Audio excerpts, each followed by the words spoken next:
Peke umano ang protocol plate na 7 ng sports utility vehicle na iligal na pumasok sa EDSA busway at muntik pang tumbukin ang sumitang enforcer ng Special Action and Intelligence Committee o SAIC ng Department of Transportation. Ayon sa Land Transportation Office, walang security feature yung plaka na meron sa mga lehitimong plakang pang-senador at walang ganitong plaka na ipinalabas sa naturang modelo ng SUV.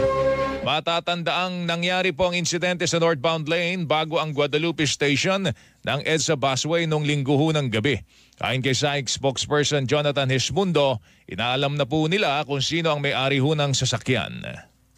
Ayaw igalang itong ating mga enforcer na trabaho lang naman. Nag-dirty finger pa nga, nakita naman natin doon sa sa video. Talagang dirty yung finger niya.